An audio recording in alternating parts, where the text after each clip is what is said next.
quines serien les 3 idees força que defensaríeu en el Parlament Europeu. Moltes gràcies per haver-nos convidat. A nosaltres aquí a Catalunya no tenim representació, però a Espanya estem creixent d'una manera important i tenim un diputat a Europa.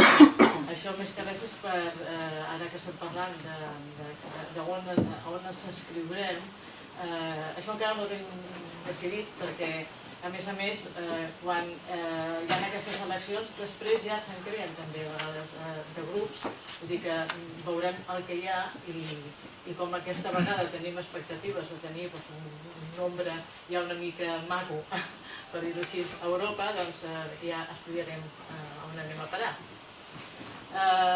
Bé, nosaltres el que volem per Europa és el mateix que volem per Espanya. És a dir, que nosaltres per Espanya volem el mateix que Europa. O sigui, nosaltres voldríem una Europa social, una Europa que la gent pugui circular. Bàsicament voldríem, és una fita ambiciosa, però estem desitjant construir, ajudar a construir el que seran els futurs Estats Units d'Europa. Volem una targeta sanitària per a Europa, volem una seguretat social europea, volem que els treballadors tenim molts nanos fora de Catalunya i d'Espanya treballant a fora, volem que puguin anar per tot arreu a treballar, volem que tinguin seguretat social, formació a tot arreu, voldríem una targeta sanitària europea, etc. Nosaltres moltes vegades no se'ns comprèn massa per unes formacions perquè demanem una unitat de mercat a Espanya, una targeta sanitària espanyola, etc. Però si nosaltres volem això és precisament perquè volem que, igual que volem construir una Espanya cohesionada, ens pensem que això és una base importantíssima per aquesta Europa cohesionada. Si volem anar a una harmonització fiscal a Europa, també la tenim que tenir a Espanya. Aquesta és el que nosaltres volem.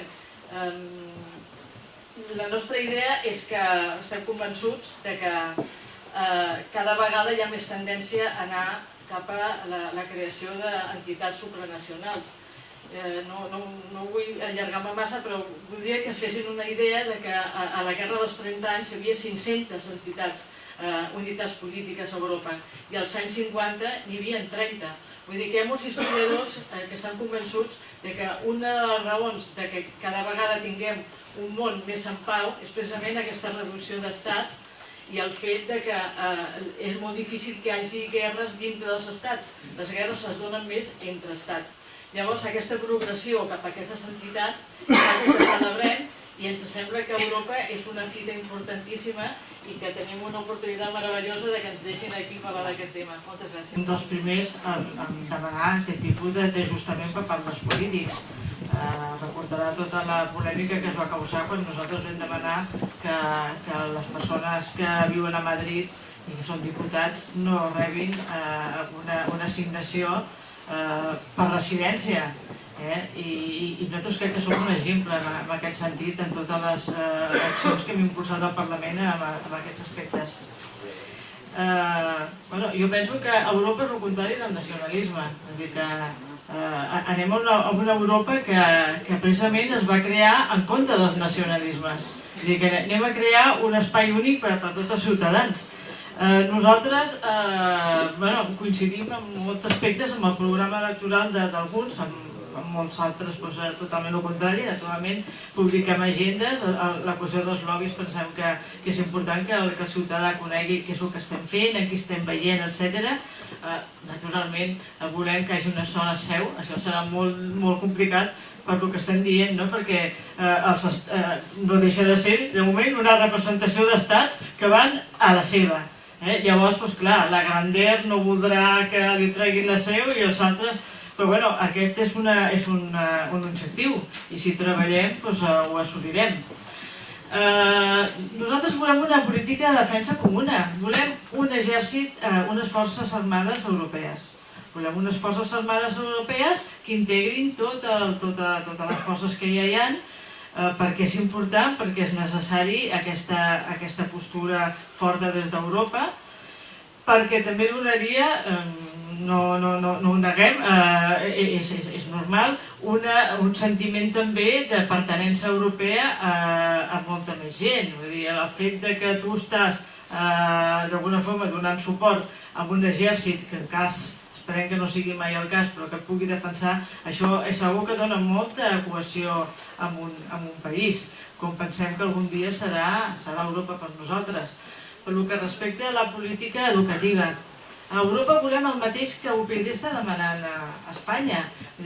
Si nosaltres demanem aquí a Espanya el retorn de determinats aspectes centrals de les competències en l'educació, és per aquest motiu, perquè pensem que té que veure, imagini's, Europa és que no serà mai Europa si no hi ha a les escoles europees unes assignatures bàsiques que parlin de la cultura tan rica que tenim a Europa, de l'art, de la literatura, però també dels tractats de la Unió Europea, de la nostra història, que és justament el que sempre hem demanat que també passi al nostre país, a Espanya, perquè tots els ciutadans espanyols recuperin una trama de relació d'afecte i d'idea de pertinença en un conjunt, que és el que es fa fos, i que això farà que enforteixi Europa, perquè el que no es pot fer és construir un edifici quan a baix, és com imagini's els castellers, una torre castellera, i que a la part de baix hi ha 17 grupets que estan cadascú a la seva baralla.